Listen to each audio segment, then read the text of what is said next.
We are live with Mitch Jarvie. Mitch was just explaining that he was born in Mississauga, but after 3 or 4 years, at the ripe old age of 3 or 4, how old was it? 4? I think 4. 4. At 4, he said, "Screw this place. Yeah, I'm off to British Columbia." And it is a little bit more scenic out there. I'm not going to kid you. What does Mississauga have? We don't even have Centennial Park. That's Etobicoke. What does Mississauga have that's scenic? There's some rivers. Doesn't have me, I'll tell you that. No, it doesn't have you. So welcome Mitch Jarvie to the Your Life, Your Term show. And before we get into the whole Addy message, because I want to talk about Addy and what's going on there and all that stuff, I just want to talk about your story a little bit here, because you've recently quit a corporate job.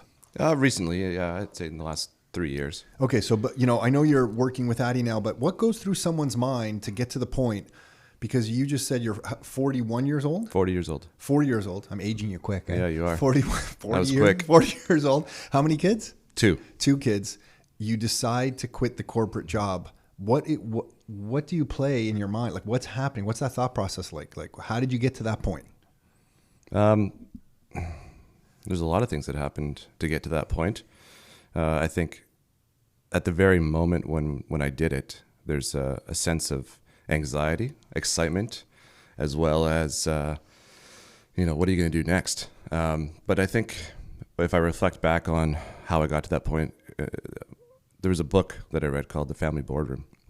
And in it talks about... Why do I know The Family Boardroom? Has he been on our podcast? I'm not sure. He has. Yeah, keep going. Okay, sorry. yeah. But in the book, it talks about 18 summers and how you only get 18 summers with your children. And at that point, my children were 3 and 1. So this would have been, I guess, just after spring 2019. I just completed a 10-yearship or 10 years with in a corporate world, in a sales role in the travel industry. And it was sort of at that transition where, after reading the book and kind of going through the process of the Family Boardroom, realizing that I wasn't getting paid enough money to spend time away from the family, if that makes any sense.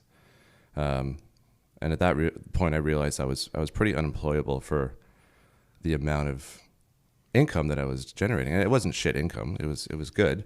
It did the job. But the value to be away from the family, traveling all over the place, it just sort of got a toll on you. And then I realized I had already wasted 3 summers with my oldest son. So I said, you know what? Fuck it. I'm out. Bought an RV, traveled 66 days that summer with the kids across the Pacific Northwest. Came back, thought, okay, now we'll figure out what we're going to do. Wanted to stay in the travel industry. COVID had other plans for that. So I said, okay, well, let's do this again. Let's re-up one more year. Hanging out, being part of the process of seeing them grow through those early developmental years.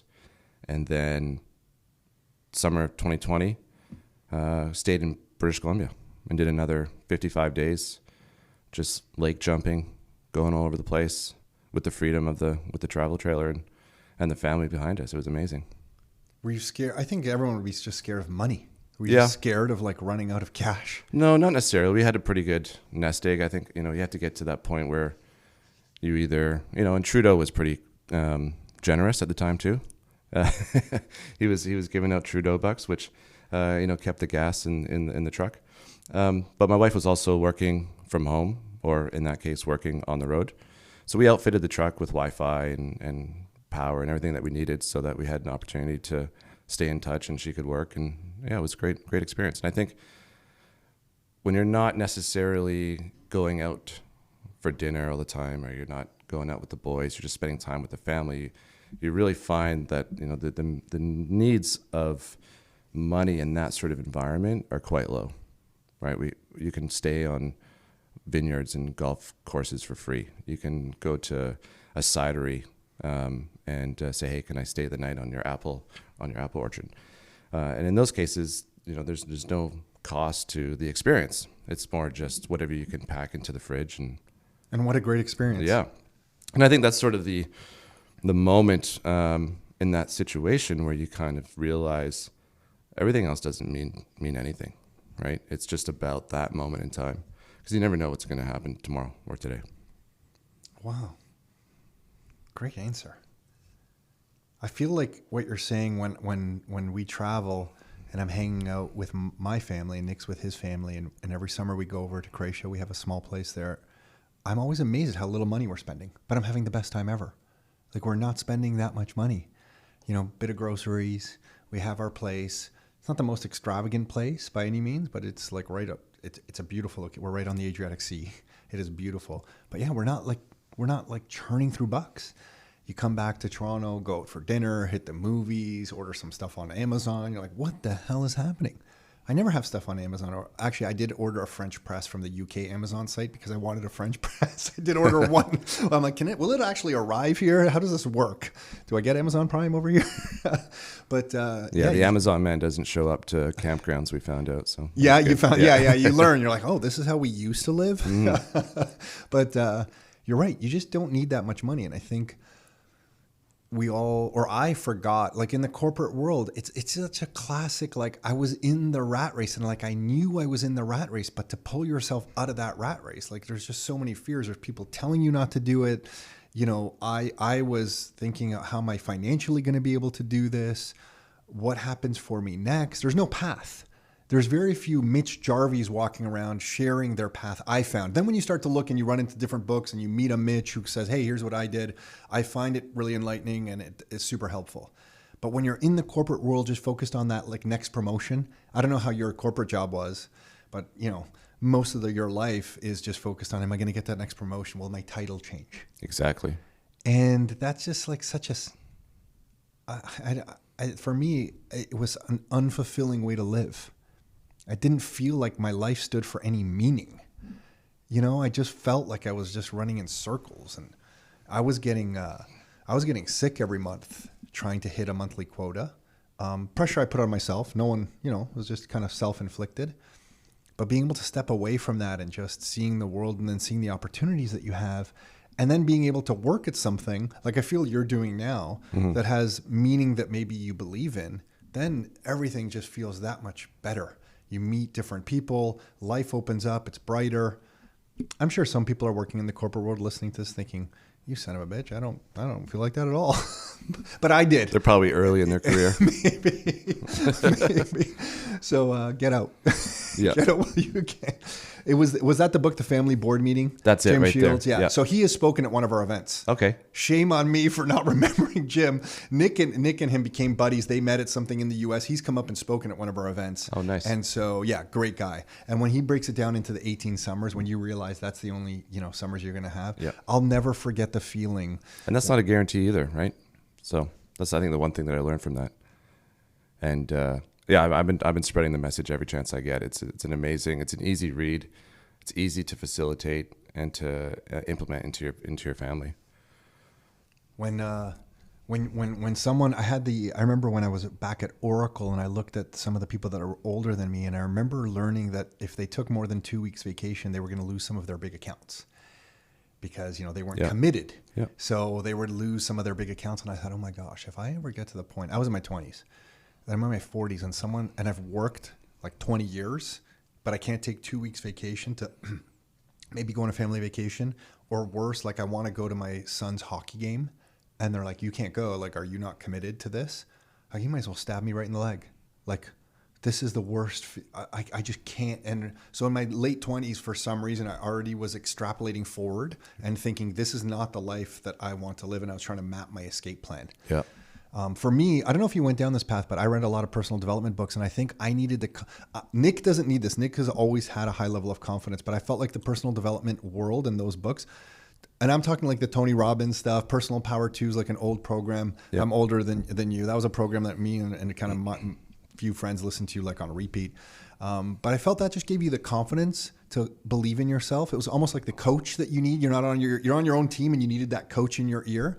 So that world was really valuable, and then kind of transitioned out of personal development into like, actually, how do I build a business? How do I build a business? How do I buy properties? How do I sustain myself? How do I find something like that I find meaningful for me?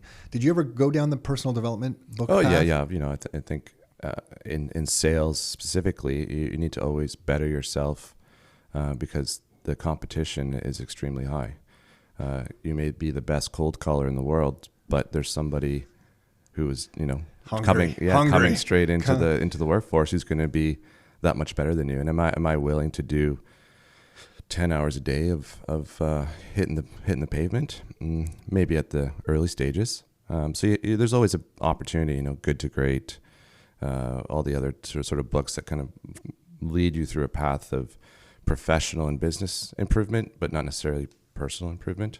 And it wasn't until I got to that book that I was like, yeah, good I get it now. Yeah, the 18 Summers and the concept. 18 Summers, yeah. Yeah, is really breaks it down. And I think, thanks to my children for, making me open up my eyes to that, because I think, I went through the stages. I got married, bought a house, got settled, got a dog, started having kids, but my career and my day-to-day life didn't change to compensate for the change at home, right?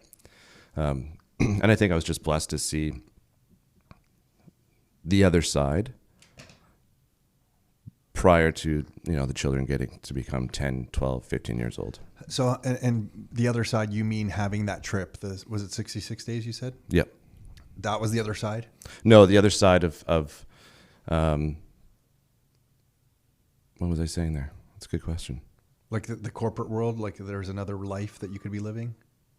Like I didn't change any. The other side, yeah, like the other side of not needing to get on an airplane to go pitch a multinational corporate travel account for an hour and spending 26 hours doing it, or having to go to training somewhere remote for a week.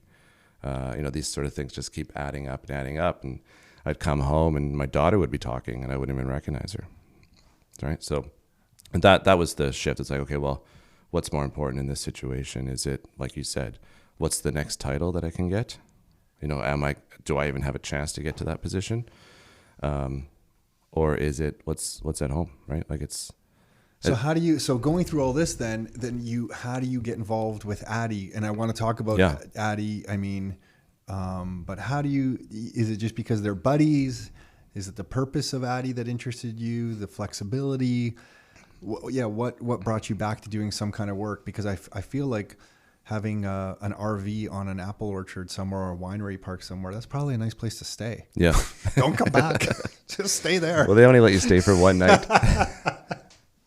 Eventually, like, hey, what are you doing? Why are you eating all our apples and drinking all our wine? Get get out of here or pay. Yeah, exactly. It's I think it wasn't something that just happened instantly. It wasn't like, oh, okay, like this is the path that I want to go down. I think it was a accumulation of those 2 summers of having just no guardrails up. It was just, let's just absorb. There was a couple of weeks through those adventures where we had no reservations. We would just drive and find a spot and be like, hey, do you guys have availability for the night? Yeah, we have availability for 3 nights. Perfect. We'll stay here for 3 nights. And just, going through those experiences that kind of led me down this path of nomad living and hashtag van life. The Zoomers or the Gen Z seems to be a big hit, or the younger millennials right now. And really having discussions with these individuals that would park beside us at a campground and why they were doing it. And every time we had a conversation and introduced ourselves and, where are you guys from? It was very important just to highlight, like the first year we were really in the U.S. for the majority of the time, everywhere from Idaho and Coeur d'Alene down to Crater Lake and all the way around the Pacific Northwest. So the experiences with the American population was a lot different than the second year with mostly just BC residents. In what way?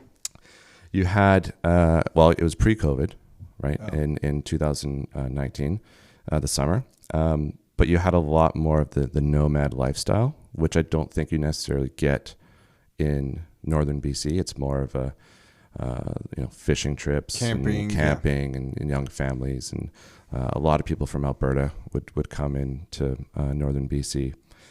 So the experiences it was kind of interesting just to kind of see, but the conversations that I had with people that were living in a van who just happened to stay at the same campsite as us for a couple of days was, we love this lifestyle, but we've come to this lifestyle because our barrier to entry to buy a home is just, it's out of reach. There's nothing else we can do. We've been forced into this situation, and we'd rather enjoy the experience than to park the van or a trailer or the RV on the side of a busy street in a major city where we'll get harassed and that sort of thing.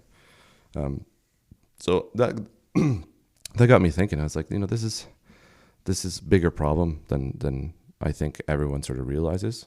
And I think there's a movie that just came out recently, about a year ago, or something called Nomad. Oh yeah, you're right. There is. Yeah. So if you haven't seen that, watch that. It's pretty much some of the journeys that I witnessed on that first year on the road. So it was trying to figure out at that point, just you put these ideas and you throw these experiences sort of in the Rolodex of your brain. And then when I came back to Vancouver after our second trip, it would have been September. My son was just getting enrolled in kindergarten. So I said, you know what? I think now's the time to sort of figure some shit out. Lack of a better word, the wife's getting on my case. You need to get back to work.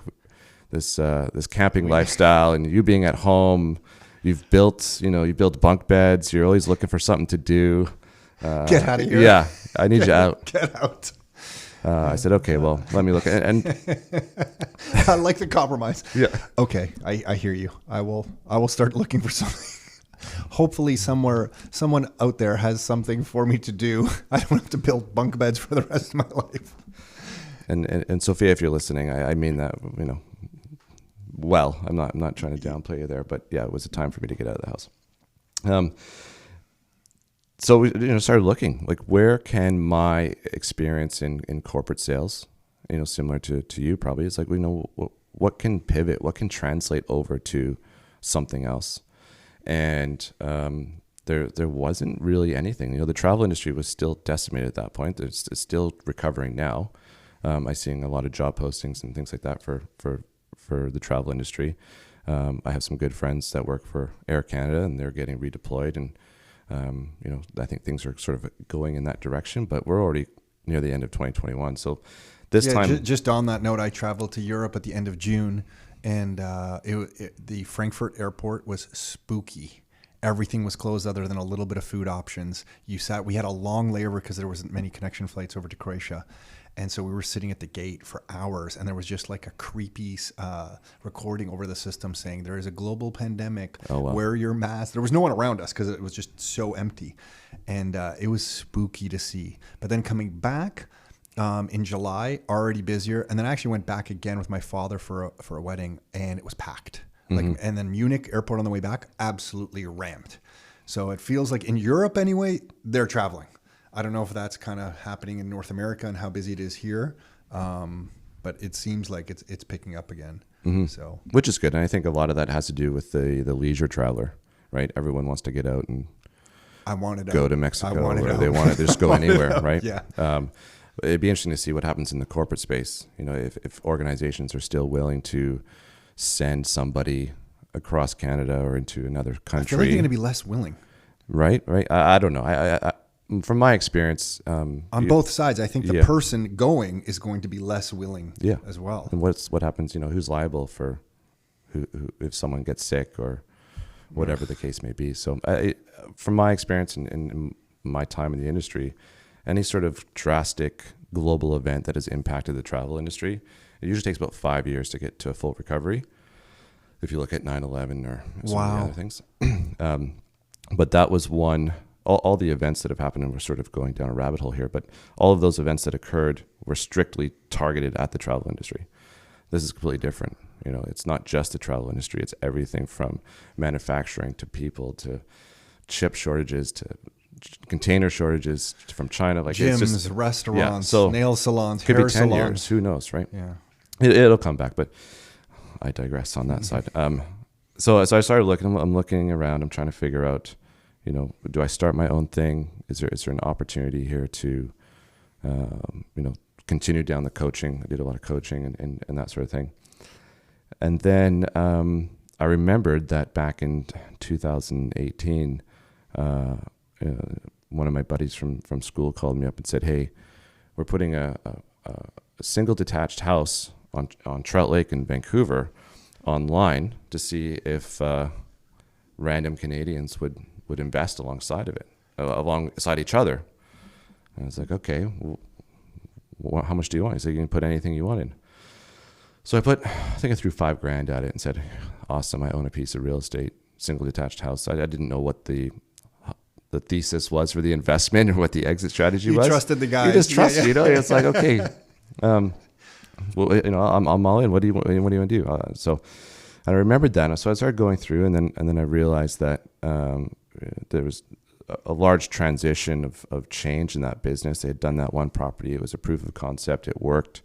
But there's a lot of things that I think the business that I learned after I came into Addy was, they didn't want to be the property owner. There was people who invested everything from $1 to $100,000. It was very scattered. But the theory and the hypothesis around the actual idea of a business worked, right? It was democratizing real estate for every Canadian. So they went through a process of getting in a great board of directors, an investment committee, and everyone else, and started looking at building out a strategy to acquire limited partnership equity slices on amazing institutional grade deals across Canada.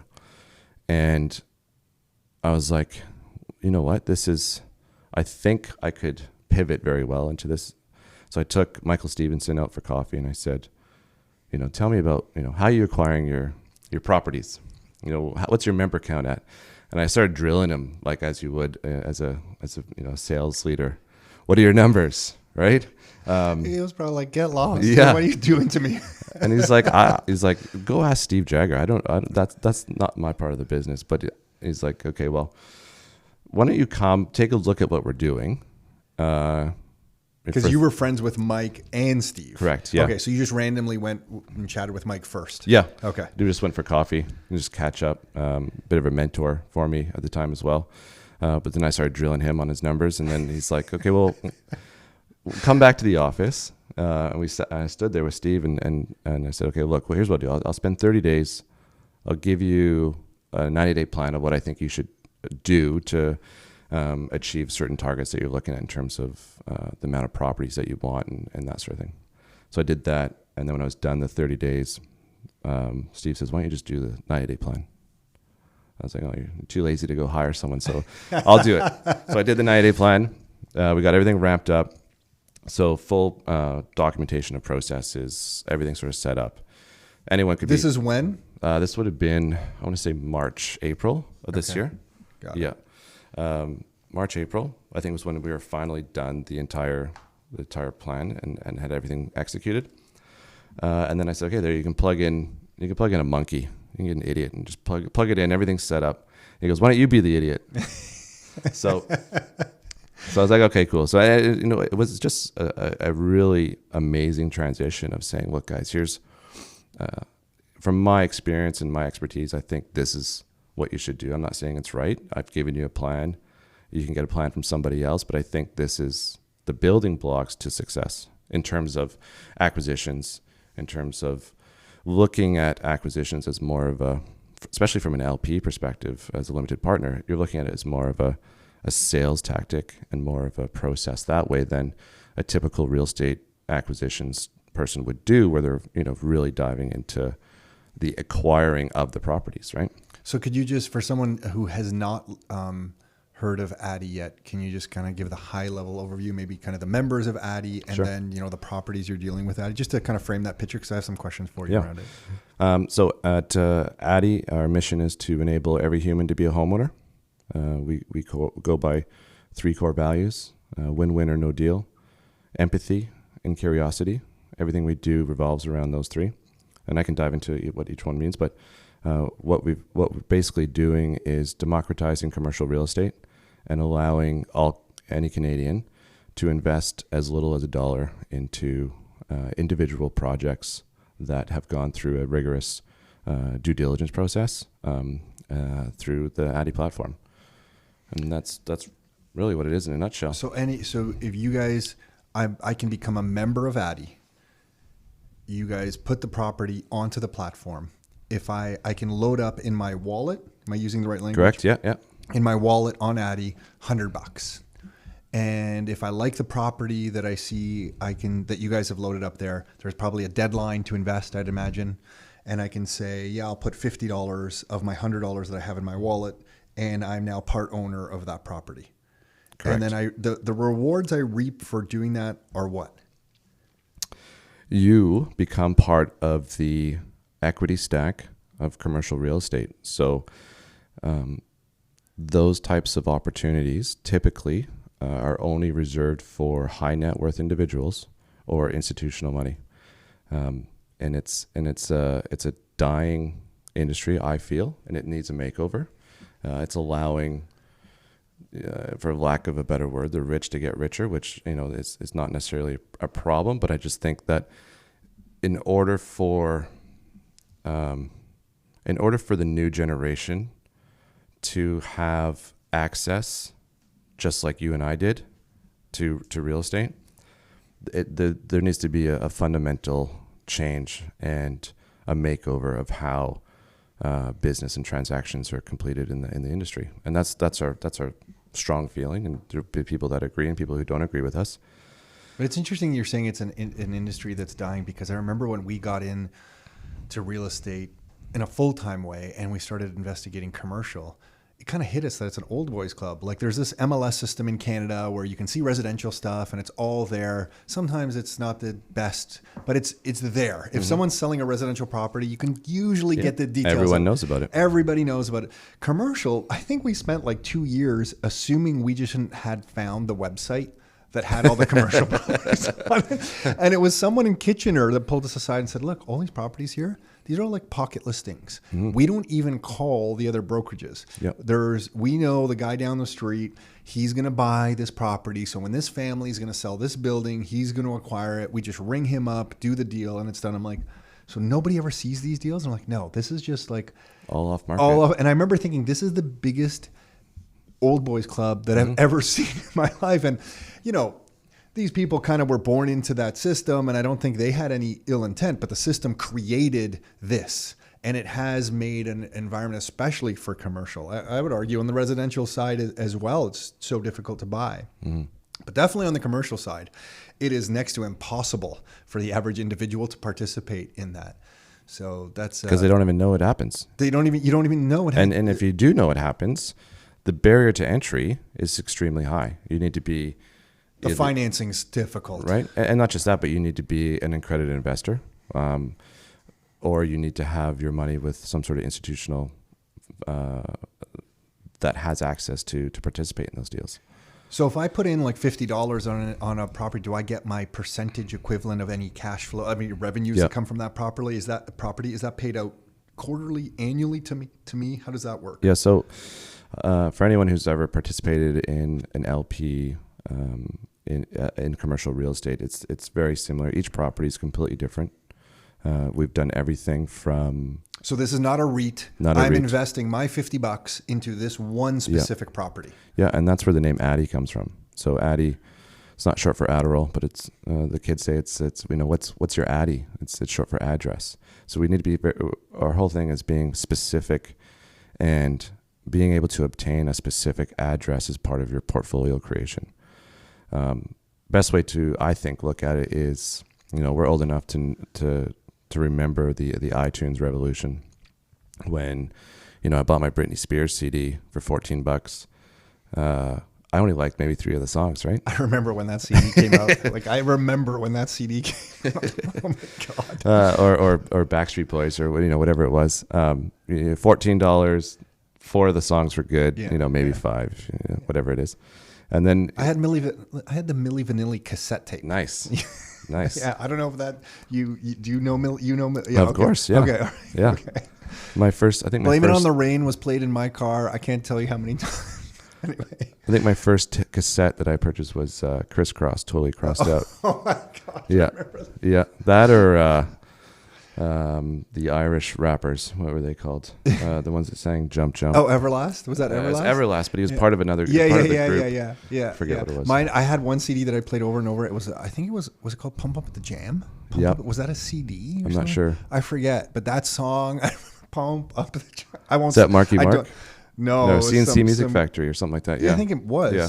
As someone listening to this is like, Yeah. you guys just move on. You guys Yeah, are exactly. just embarrassing yourselves at this point. This is not music My trivia. kids laugh at me. They're like, Dad, how do you know so little about music? I'm like, I don't know, but somehow I can pull it off. I know nothing. I thought Milli Vanilli was great. Yeah. I didn't know they were lip syncing and it wasn't them singing. But So sorry, yeah, what- where was it going? So Britney Addie, Spears. what the music So industry. iTunes came and said, you know what? Spend the same $14, buy 14 songs that you actually love, and make your own CD, right? And there was resistance, there was friction, but I think people kind of figured out, okay, well, that makes sense because I want Britney, I want Everlast, I want Milli Vanilli. I want to create my own playlist of 14 completely different genres or different types of songs, and that's like if you think about it, when you create a playlist, well, what did you do with it? You shared it with friends. You flexed on it. My playlist is better than yours, right? And I think, for lack of a better analogy, that's what Addy's doing. We're allowing you to create your own commercial playlist of commercial real estate. So you could have a multifamily. Yeah, I love the analogy. Yeah, right? It's great. You could have light industrial in Hamilton. You could have a commercial. Light industrial, you're right. Yeah, who would have thought? I'm going to buy some light industrial in Hamilton. Yeah. And then I could have, a purpose-built development in Esquimalt in Victoria. So each property has its own specific exit, has its own specific returns, or estimated, I should say. But it's up to the member who looks at the offering and says, that's something that I'm willing to put my $50 into. And after a while, they start to realize that they're generating their own portfolio long term. And then you look at the end of the year and you're like, oh, wow, like I've really done a good job in creating this amazing portfolio where that I would have spent that money doing being at the bar or on a new Dave and Buster's throwing the basketball at the net, trying to beat your friends for $1 million. Yeah, exactly. For $1 million tickets that get you a pencil at the checkout. Yeah, yeah. And that's what we're doing. So we have some that are a 2-year exit, very quick. It's just a quick development. We have one in Calgary, a business park that's on a 10-year exit. Some pay distributions. Do some have no exit? Is it just long-term buy and hold? Or no, they all have an exit. Yeah, okay. They all have an exit. And the exit, I guess, is different for each one. Sometimes is the property is being changed to a new thing. Yeah, so some of them are exit on a refi. Some are an exit on sale. Okay. So there is always a goal. I know one of yours, I feel like a year ago, maybe it was before you started, was a Starbucks, I feel like, or it was a commercial property that had a Starbucks as a tenant. Yep. That one, with the exit on that one is 2 years. 2 year, you're going to refi, pull everything out. Correct. Or you're going to sell it outright. I think it's on a refi. Yeah. Okay. Got it. Yeah. Yeah, and we just did that was our first property as Addy after we had done. Oh, was it? Okay, maybe that's that one stuck in my head. Okay. It's funny because everyone just knows that specific property. I don't know why. Which is great. That one just for whatever reason. Maybe that's just when I understood the model. I think now is probably a good time for me to remind everyone that Nick and I are investors in Addy. So maybe we have if you think I have a bias here, then you should know maybe I do. So just be aware of that as we're having this discussion. Mm-hmm. So that one specifically is very, very cool because it's in not a small town. It's in one of the suburbs of Vancouver. It's in Abbotsford, and it's a purpose-built commercial drive-through with Starbucks Canada as the tenant, and I think it had, I don't know the numbers. I should know the numbers off by heart. If Steve was here, he would smack me. But I think it's 86 local residents have invested in that property, and another 600 Canadians have invested in that. The 86 local are using that Starbucks like crazy. Exactly, Let's face it. Yeah. And we're getting these amazing messages of parents, saying, "I just took my son through the drive-through. I bought him a baby chino. I explained to him that we're paying for the coffee. That money then goes to pay for the rent or for the lease. And then that money comes back to us quarterly as a distribution towards our investment. So it's this whole learning process, which I think is very cool. That's also happening as sort of an outcome of allowing for every Canadian to get involved. And that's just one example. There's tons. We have a Subway as a commercial tenant in downtown Vancouver in a building called the Lex, which I'm sure gets specific traffic because of ownership. And it's just amazing. At the event that you guys held yesterday that I attended, I met someone who you guys may be doing some business in the future. So we don't have to talk about it right now, but it's a cool thing out in Montreal that he was outlining to me. And I just thought, wow, that seems like a cool partnership or a cool potential property for Addy to get involved in. So you can see you guys are going to get in to a number of different things. And it's nice from the real estate investing side because you're right. You can make your playlist however you want it. That hasn't really been possible in real estate. And I think the nice thing that you guys do, I don't know if you're still doing this. Do you cap how much somebody can put into a property? Yeah, so it's minimum $1. We have a self-imposed cap of $1,500, and that just gets back to our mission. Right? Yeah, because I was going to say that's going to probably be a bit of a pain in the ass for you guys, but it's just so true to your mission because that way someone can't come in and say, "Hey, here's $1 million. Like I like this property so much. Here's $1 million." Yeah, you're basically forcing it to be democratized so that other people have the option. Exactly. Because managing more people and then the distributions, I don't know the software behind the scenes, but that's just sounds like a pain in the ass to me. But it's beautiful that you can pull it off and multiple people are owning the property. So going back to the Zoomers that you met in Northwest US, talking about them, you're now, I bet now, if you ran into those same people, right, you have this beautiful explanation of like, hey, listen, you can get involved in real estate. There are some of these things that you can do. Look what we're doing. And I think the ownership that people get from the feeling people get from owning a piece of real estate, there is something real there. There is something about property ownership that is important. And I'm not really sure why, but I see it in, I think some of my cousins over in Croatia, they don't really there's no real easy stock exchange for them to join. Like they're not buying Apple shares. They're not, even the land and title there is a mess. Like they go back hundreds and hundreds of years. And some of these villages that are outside the capital, there's no good plan of like, those are the lines of the property that's owned by your family. It's more like, well, we moved in there like 150 years ago as a family. And this is ours. But then to sell it, and who has it, you can't refinance. There's no banking fund. The banks don't even trust each other. When Nick and I bought our condo over there, one bank, I asked for a bank draft. They're like, bank draft? We're not going to, you got to take the cash over there. And local currency, it's called kuna, not even euros. So I literally had it was like a Longo's bag or like a grocery store plastic bag. And I carried out like a huge bag of cash. Then I paid for the condo with, and the guy counted it out in front of me as we're having an espresso. Then he went into his bank. So when I explained to them about owning real estate here and how more of us can here, it's something that it's not even in their thought process, but you can tell they would like to, they want to, and there's some meaning in it. It is. It's being part of a community that has such a high entry point, right? Like if you look at the Gen Z, less than 3% of them own any part of real estate. And in order for us to be sustainable in the real estate market, we need to provide access for them, or else it's gonna crumble. So the part of me that kind of maybe bothers me a little bit on the whole real estate thing is that I think I've fallen into the trap sometimes a little bit, saying, oh, like the kind of boomers, look what they've done, that demographic. Just because there were so many of them, it's not really an individual boomer's fault. No, not at all. It's the system, I feel. First of all, there was a lot of them. There was just a lot of them that kind of came ripping through the economy here in North America. And then the system that we have running just created this. So if anyone hears me talking about boomers, I'm not pointing at one individual boomer. I just mean that generation in the system. His name was Doug. Yeah, that's the guy. Get him. Poor Doug.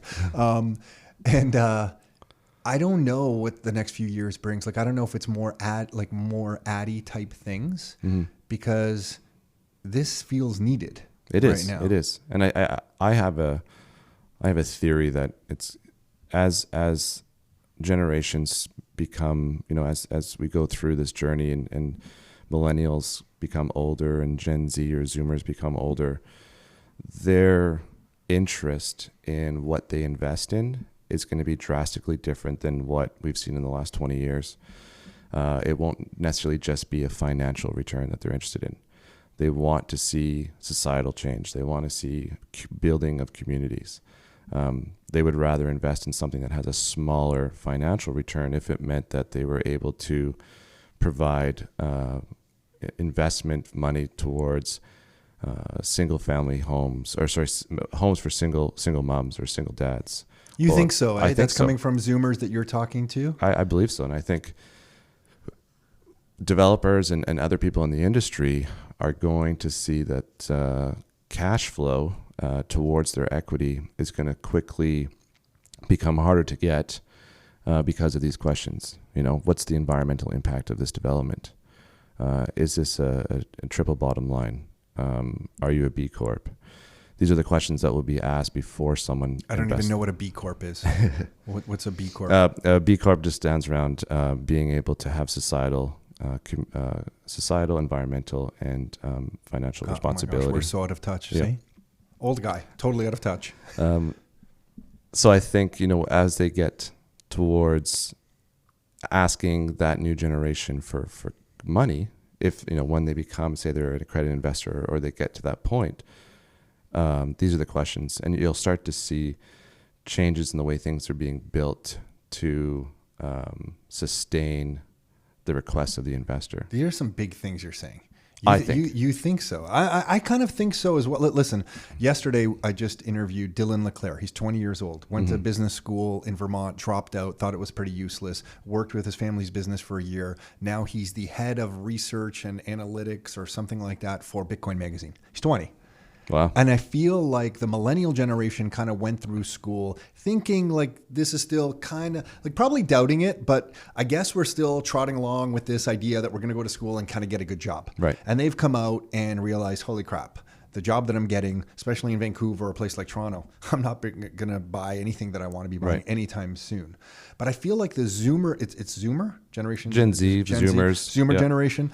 I feel like that generation, the discussions I'm having with them, and maybe because my son's 19 and just talking to him and his friends, you're right. It's totally different. Like they're walking into university going, yeah, we're going to get this thing, but like we are not depending on this for our financial futures at all. Yeah. We're checking a box, almost like saying, yeah, we're doing it for, your generation. We're kind of checking a box here, but they're walking in already thinking about NFTs and flipping playing cards and flipping shoes and sneakers. Like I feel like they have a very entrepreneurial vibe to them. So if you mix in some of this community aspect or kind of greater societal good aspect to that, I feel like really positive about the future.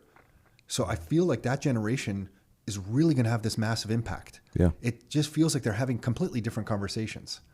So yeah, I think you've nailed two things there. The first one is the ROI of university for the majority of the degrees you get is not the same as it was, 10 years ago. You mean my psychology degree wasn't worth the hours?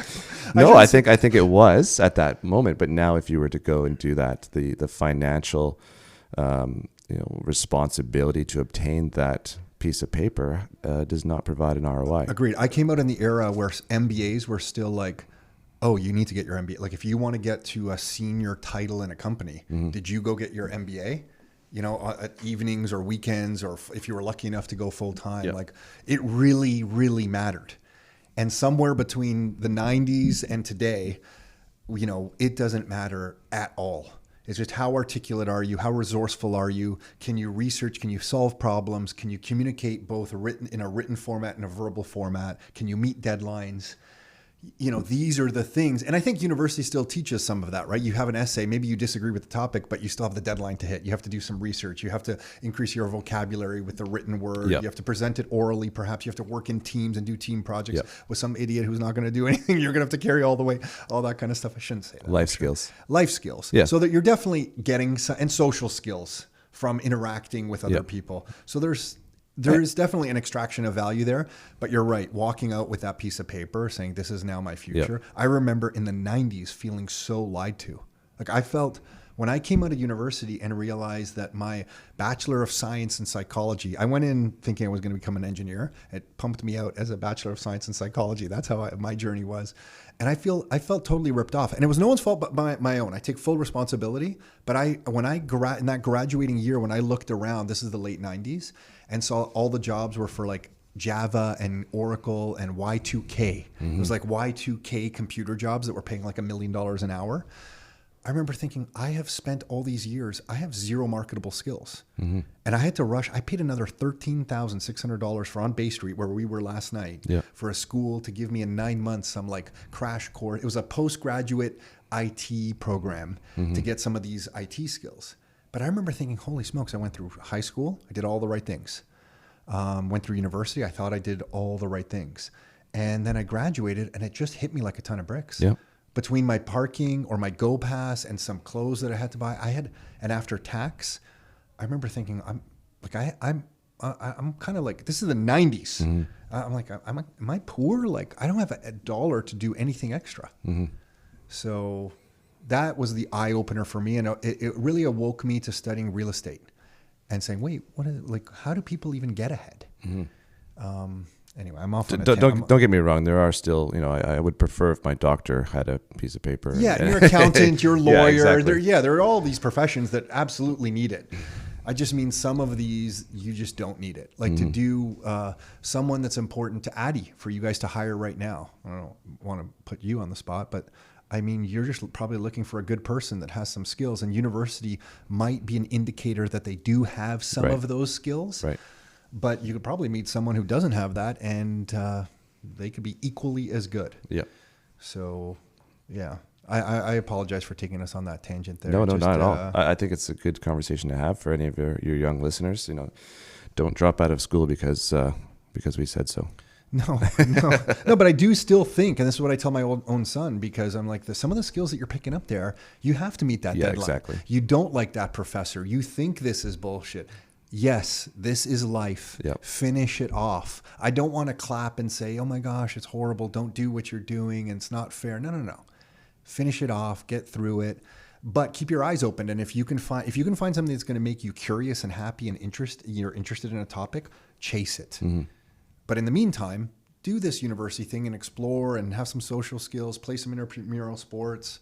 So anyway, but I'm curious for Addy, what are just in case someone's listening, what are the property types Addy's trying to acquire?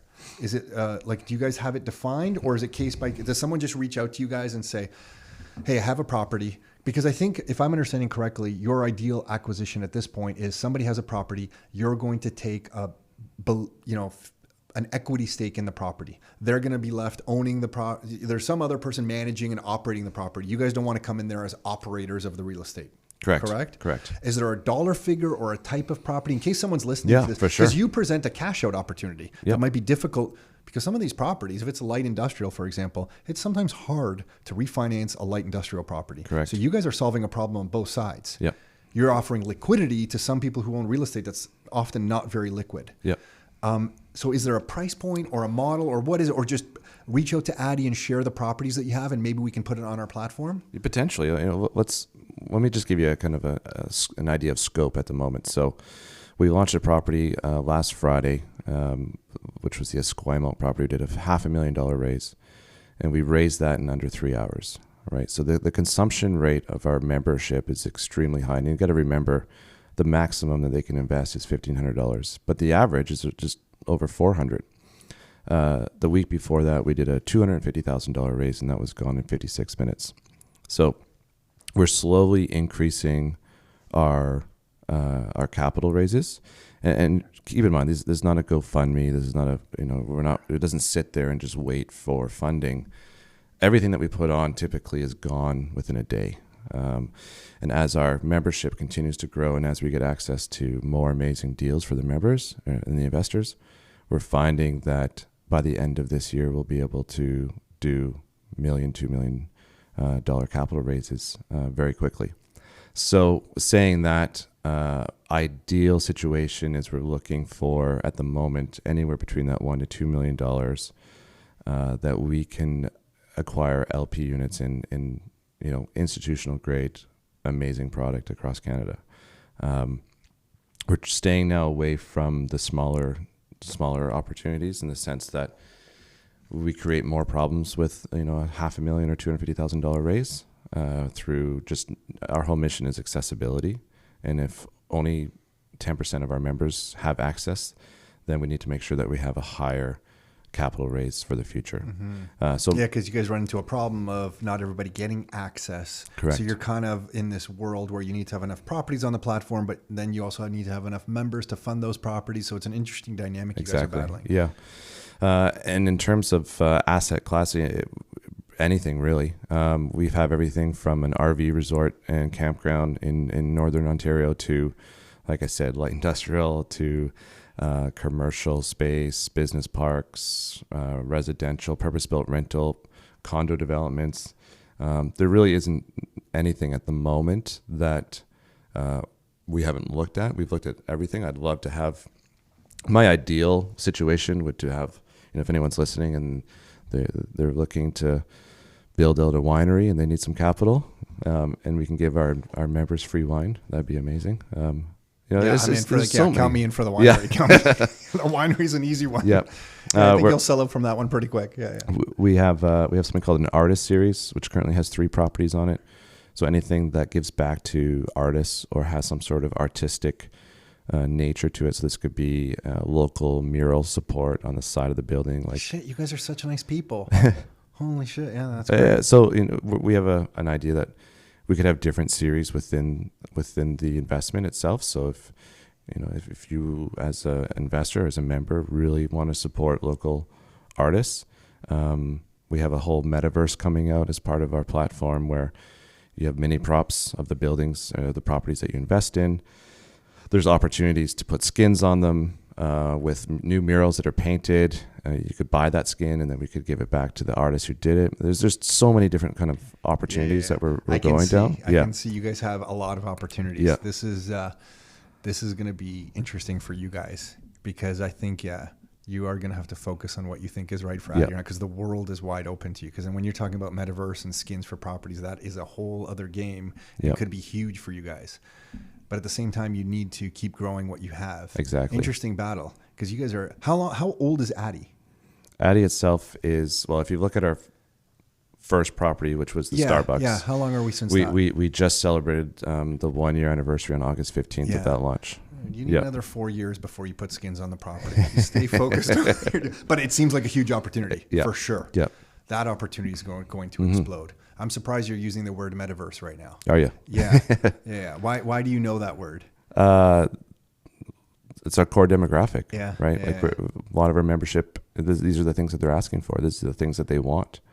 So we need to make sure that we're participating in what everyone is looking to achieve through the Addy platform, right? We're not here to cater to accredited investors or anyone that already has access. It's about collectability and it's about pleasing the new investor and making sure that they understand what commercial real estate investment is. And to them, these are the terms and the words that they use, I think.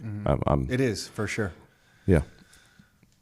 This is going to be an interesting experience for you guys. And I think you're smart to go with slightly bigger properties, not just for filling them too quick with members who are buying them. I just think slightly larger properties are going to have better systems in place for management so that you guys don't have to get involved. Because if it's a smaller rental and it's maybe something you're buying from a mom and pop kind of rental property, if they don't have the right property management in place, you guys are going to get sucked into that. Yeah. So if you have a slightly larger property that just has the systems built in properly, and I'm sure you're doing the due diligence with your investment board and everything there, that just seems like the better place to play. Yeah, it is. And it's typically the area of play that Canadians don't have access to.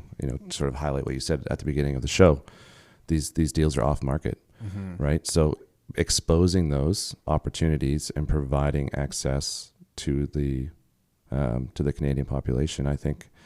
I wonder where this amazing. goes. Like if you guys can get traction with members. I mean, the sky is the limit for this because it feels to me so current. Because when I think of a REIT, that still feels to me so like I'm going into the old financial system and like what are the fees that I'm paying on this REIT? I just love the fact of direct ownership. I think it's why I'm also a Bitcoin fan, because I just like owning, going back to when we were talking about property, Right. I just like the feeling of owning a scarcer thing like real estate myself directly. And with a REIT, you know, I'm putting my money in, it's got a bunch of properties and fees. I feel like it's just almost like this weird fund that I don't really know. But the story you shared of someone going through the drive-through and explaining to their son, look at the education there for the adult, because the adult's probably learning a whole bunch of stuff as well about expenses and how these properties work. Let's face it, because not everybody understands how real estate works. We're not taught that in school. Yeah. And then them having to articulate that to their son, they're learning more. Then the son or daughter is learning how this whole world works. So I just feel what you're doing has the ability to have a much larger societal impact than maybe even we think. And I don't mean to get all kind of hyper, you know, I feel like overstating what Addy's capable of, but I do feel like you're bringing new conversations to people that maybe weren't having those conversations. It's important. An amazing story to tell you, just kind of wrap up that thought. Last Friday, I had a meeting with two gentlemen in Vancouver who are large developers. They do an amazing product. And on the way to the meeting, to start the meeting, we were meeting at a coffee shop. He said, I just found out about Addy about 2 or 3 weeks ago, but on the ride over, I finished a conversation, and then the cab driver asked me if I was in real estate. To which he said, yes, I am. He's like, then the cab driver just started going off on, have you heard about Addy? I'm 3 properties in. I'm getting cash in my wallet. I've owned Starbucks. I own this and I own that, and just went off for 5 minutes about how amazing he felt to have the ability to own property in Canada, which I think, without knowing who that gentleman is, I'd love to meet him. That experience for a potential new partner for Addy to get out of the cab and say, I know what your guys are all about now. Like your community is quite passionate about what you do. And I think, hearing these types of stories, we hear them all the time. That's pretty cool. I think that's for the cab driver, probably his first time owning real estate. I don't know. Maybe he owns his house.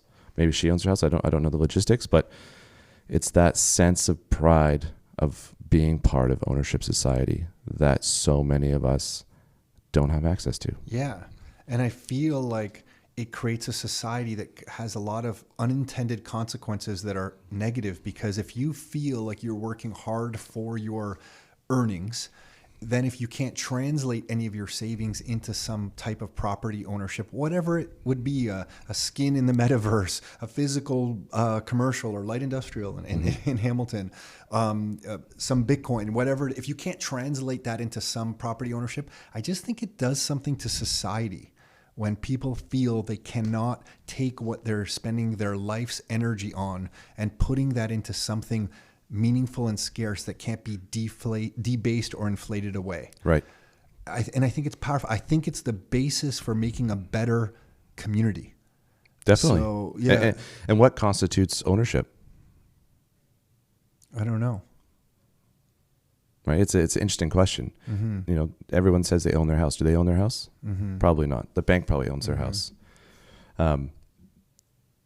Is it owning $1 or is it owning $1 million of a commercial property? Who gauges that? I think it's the actual individual person who has made the decision to invest in something. But regardless of what the dollar value is, if it's $1 or $1,500, you're still in that same societal class. I don't want to say class. It's not a class, but it's a group, feeling, tribe, community. I'm not sure. Yeah. And that's the interesting thing is people that throw in $20 or $1 and they're buying, investing $1 into a piece of real estate. They're not doing it for the financial return. Mostly, maybe they are for a little bit. A lot of it has to do with education, and a lot of it has to do with being part of that. Sure. That community. It's an interesting question you asked. What is ownership? I think it's defendable. It's a defendable right. So it's something that can be proven either legally in real estate. In the Bitcoin world, it would be something that's like, no one can take my ownership of the network away. It's a defendable right where my name is associated with some form of property. Mm-hmm. That's a really interesting question. That's a freaking deep question. Yeah. Sorry. We can sit here for another hour. I'm sure. Yeah. We may have to break this into 3 podcasts. But so it's really cool. Sorry, were you going to say something else there? I was just saying, I think that's where this, if you talk to your kids, what does home ownership mean to them? Mm-hmm. And it's probably different than house ownership, right? I think that's the fundamental switch in the societal, evolution of real estate. Mm-hmm. Agreed. Cool. I can't wait. Mitch, we're gonna have to drag you back out here. Sure.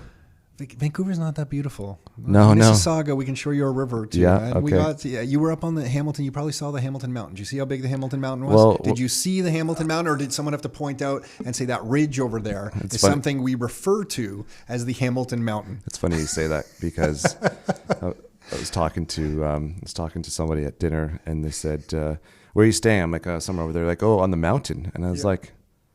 You mean that little hill I'm going to walk up? Or like, no, this is very proud. That's the Niagara Ridge, and it's the same height. Niagara Escarpment. Yeah. Let's get it right. It's the escarpment. Sorry. Okay. I'm learning. You BC I'm learning. People, holy shit! Can't even believe we let. Oh my gosh, are you Canucks fan? Of course. Oh God. Thank God you're saying this at the end. If at the beginning we have to shut this down, you decoyed me with the Raptors hat there. I see what you did. Well, there's no other choice in basketball, right? Yeah. So good. We forced you to be a Raptors fan. Yeah, we the North. No, you guys had your own team. Couldn't Mm-hmm. support it. Mm-hmm. Couldn't pull it off. Yep. But yeah, you're right. The Hamilton Mountain is basically something that you can walk up in a few minutes. Yeah, so I heard there's some great waterfalls. There are some great waterfalls. You have to know where to find them, but there actually are.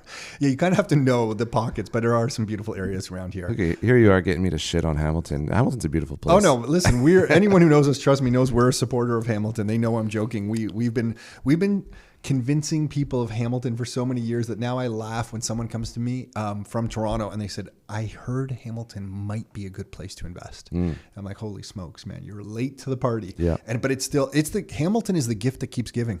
For years, that place has produced amazing rents, amazing properties. The dynamic in Hamilton is so interesting just because the communities are all going through a kind of a change. Hamilton is going to be a fascinating place. And so many young families from Toronto that lived in condos, maybe in Liberty Village. I don't know if you know where Liberty Village is, but by BMO Field, kind of like just slightly west of the downtown core. There's a whole group of condos in there. And if anybody was living there, then they got married and had their first kid. So many of them that I know are moving to Hamilton. Mm-hmm. That never happened before. So now you have this younger generation coming in there as well. It's going to change the dynamic of Hamilton. So really cool. Where would you suggest is the next hot spot? Where should Addy look for?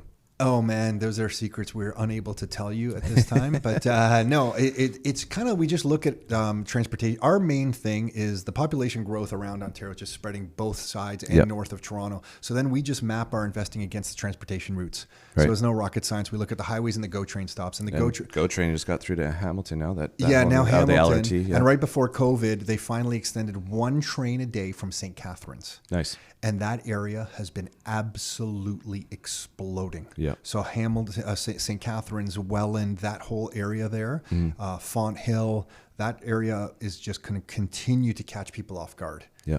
So definitely I would be exploring that area. The whole on the other side of Toronto, Peterborough is just going to continue to explode up there because you're kind of getting towards like cottage country. Yeah. So it's a mix of like a smaller city, but also close to cottage country. So that area, they're all exploding around here. The population base. This area gets 44% of Canada's immigration, and we keep increasing our immigration targets. So we just get a ton of people right into this pocket. And then I'm pretty convinced from people we speak to, even if they land in other parts of Canada, many of them end up trickling over to Toronto. So we initially get 44% of landed immigrants here, but then over time, obviously some will leave, some will discover British Columbia and we're like, I'm out of here. But others are coming in. So this area, the population growth here is just astronomical. I don't know if you know this, but Toronto, right before COVID, was the fastest growing city in North America. And then during COVID, we were third because Dallas and Phoenix area, Yeah. I think they were getting a lot of people from California and stuff. Yeah. So they kind of overtook Toronto, and then our immigration kind of numbers fell over that period. But now we're picking back up. I bet in another year, whenever that data comes out, Toronto's going to be like number one again. So this area is just low interest rates, population growth, increasing transportation routes with the highway development and the GO train development.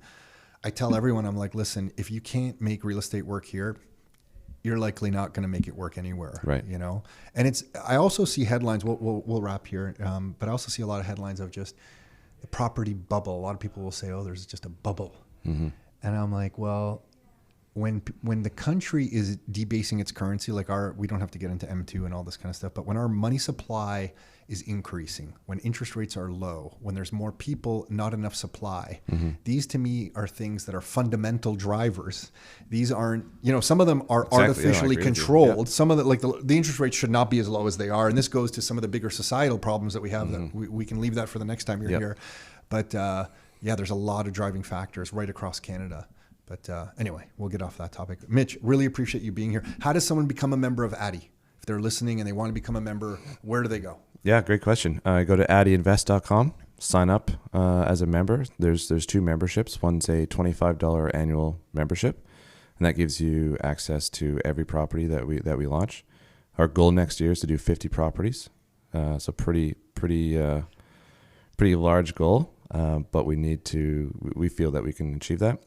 And then we have a second membership called the Believer Package, or the Believer Membership, and that's a $500 membership for 5 years. And it's really targeted around those who believe in our mission and our values and think that we're onto something, and you can come along on the journey for 5 years. And there's a little bit of extra perks and stuff. As you saw last night, we had a bit of a meet and greet here in Toronto, and simple as that. And you load up your information, attach your financial institution to your wallet, load your wallet, and you're ready to go. Yeah, cool. Mitch, thank you for this. Really appreciate getting to know you better, getting to know your story better. Keep going with this whole Addy message. I really feel like you guys are onto something. It's going to be super interesting to see where this all evolves. So we're happy to share your message and to continue to do so. Yeah, thanks for having me. Hey, thanks for tuning in. You can find every new episode of the Your Life, Your Term show on all the major streaming platforms. So Spotify, iTunes, Google Play. And if you'd like to get free copies of some of the books that we've put together, like these right here, or some of the reports that we've put together, like these right here, you can find all of those at www.rockstarinnercircle.com. That's www.rockstarinnercircle.com. That's it for now. Until next time, your life, your terms.